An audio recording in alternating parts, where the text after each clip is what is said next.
You are on stage, you tell a joke, you say something humorous, you are hoping that it will connect with the audience, but it falls flat. The audience does not smile, nothing. Your ego takes a hit, your confidence is battered, is affected, and that could crush you. How can you be rock like when you're on stage, unshakable, even if something goes unplanned, even if something does not go as you have planned?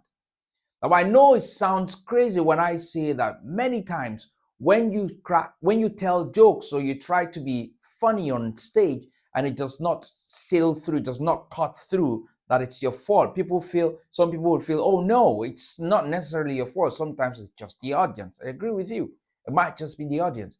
But how about if you can take those moments of unexpected happenings and turn them around and be rock-like on stage? By the way, if you're meeting me for the first time, my name is Stallone-Obaraemi Samuel, and I'm a public speaker, a certified leadership coach, a facilitator, and a trainer. For 20 years, I've had the privilege of helping business leaders to grow their businesses through better and effective communication. So what is that strategy that I believe can help you to become rock-like even when your speech does not go as planned? It is what I call the ownership power. Change, anything you do in life, change begins with when you say, it's my fault. I take ownership. That's where it begins. It is so powerful the way your mind turns around when you say, yeah, it's my fault. What do we need to do? What do I need to do to take it forward? So I'm going to share with you 3 steps that I have found to be unbeatable in this case that will help you to be rock-like. And I'm going to share these secrets with you to help you to protect your ego and so that you stay unshakable when your stories do not land the way that you would have loved them to land. Again, before the end of this video, I'll show you how you can become more influential in your space and gain more authority.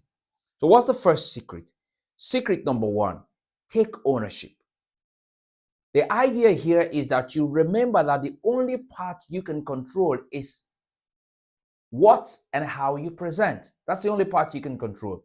You can adjust what you present or choose to present in a certain way or in a different way depending on the audience that you meet.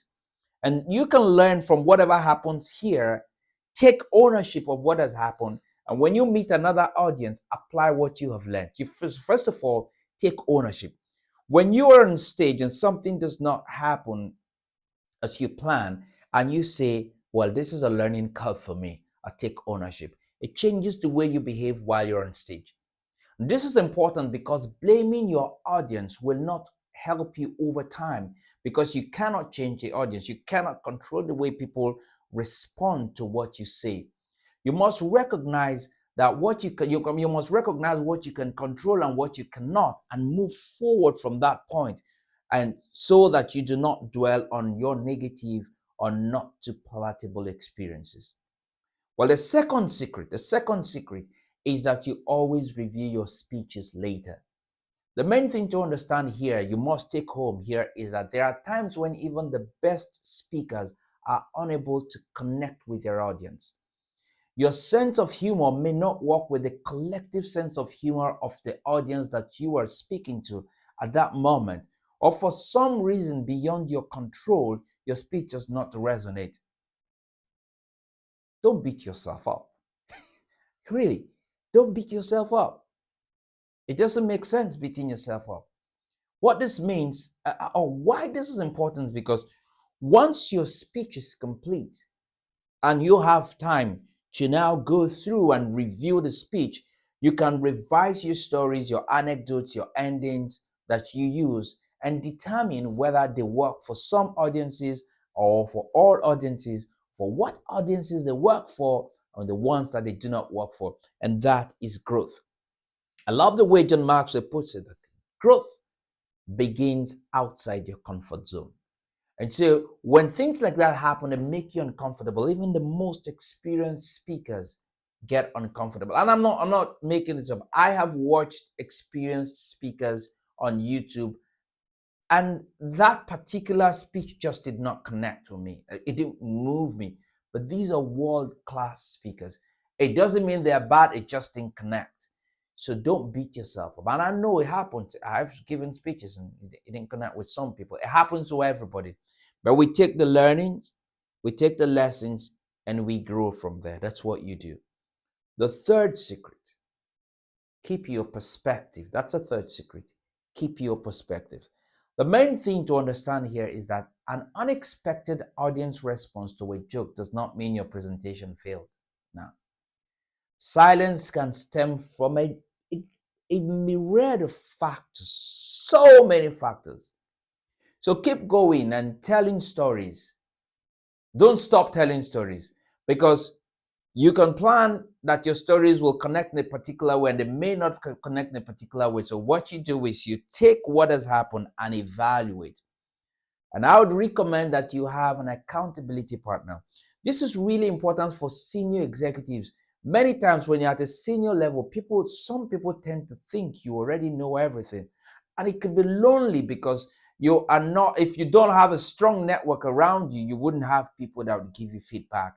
So make it a priority, be intentional about having a strong network around you and people that can actually give you feedback as to the strength of your speech. This is important because, for speeches that are aimed at humor or making people laugh, preparation is key. It's not easy to get people to laugh in this time. Honestly, craft your stories, practice the delivery, and include more content that is needed to maximize your chances of success.